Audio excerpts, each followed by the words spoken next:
The Delta-driven surge of coronavirus is reportedly entering a deadlier phase in the U.S., and the face of those who are now dying is also changing. Cases are now rising in 42 states, including Illinois, but deaths are now increasing in 43 states. That's the worst numbers since December. Joining us to discuss this and more is Dr. Shikha Jain with UIC. Good morning to you. Yeah, that sounds so bleak. Doesn't sound so great. What do we know about who's getting sick and how this is now affecting young people? Hi, Sylvia. So we know that people are getting sick now. Predominantly, those people who are unvaccinated are the people who are getting sick, admitted to the hospital, and who are dying from COVID-19. We also are seeing a lot of young people getting sick because kids under 12 still cannot get vaccinated.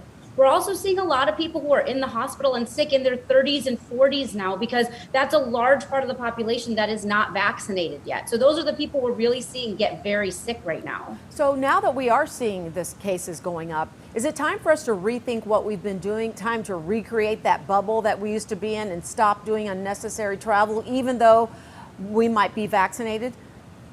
I do think it's important that we kind of move with the times, and as the pandemic evolves, we need to make changes that based on our own level of comfort and our needs for risk mitigation. So yes, I do think that it's time to start thinking about rebubbling. I don't think it's time for lockdown or anything like that. We're not in a situation where vaccinated people need to not leave their house or shelter in place. But I do think we need to start thinking about who we're interacting with. Are you interacting with people who aren't vaccinated? Wearing a mask when you're socializing with people again. You may not need to bubble as strictly as you did before, but definitely be wearing a mask with people who you don't live with. Okay, so do we know the risk of getting a breakthrough infection? What has changed as a result of the Delta variant? So is the likelihood of a breakthrough infection because of Delta more like 5%, 10%, more or less? What do we know? So I don't know if we have exact percentages right now, but what I can tell you is because Delta is so much more contagious, and because we're seeing such high numbers across the country, and we know there are so many people who are unvaccinated who are spreading the virus, and we also know that vaccinated people, if they contract COVID, can also pass it along. And all of these risk mitigations that were there before have disappeared, basically. They're now getting re-implemented, but they haven't been there for the last couple of months. We are seeing people who are vaccinated get COVID. Now, again, emphasis on if you're vaccinated and you get COVID, it's less likely that you're going to get very sick. But it is possible to get it. And the reason is we're seeing more and more COVID across the country. So when there's more virus circulating, there's a higher chance of everybody getting it. And as we wait to hear more about boosters, let's talk about vaccines for children under 12.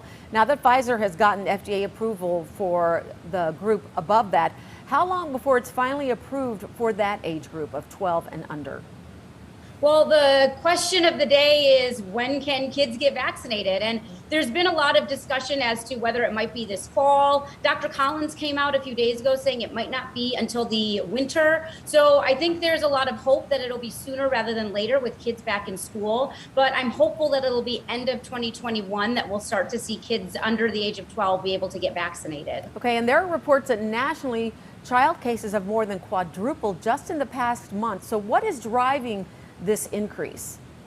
There's a lot of things driving it. Delta is more contagious. There's a lot more virus circulating in the community, and a lot of places have gone back to school. And remember, there are states that aren't requiring people to wear masks indoors in schools. And we know that masks work. We know that masks are safe. And we know last year there were schools across the country that were able to stay in person without these large surges by having everyone wear masks. So these numbers of kids getting more ill and more kids getting sick is likely driven by the fact that school is back in session. A lot of those schools aren't requiring masks, and so kids are more likely to contract this more contagious Delta variant. Okay, you're bringing up the subjects of school, and that's actually what I want to talk to you about. We're going to take a break, and when I come back, I want to ask you about what parents need to know when it comes to keeping their children safe back to school. Stand by. We'll be right back.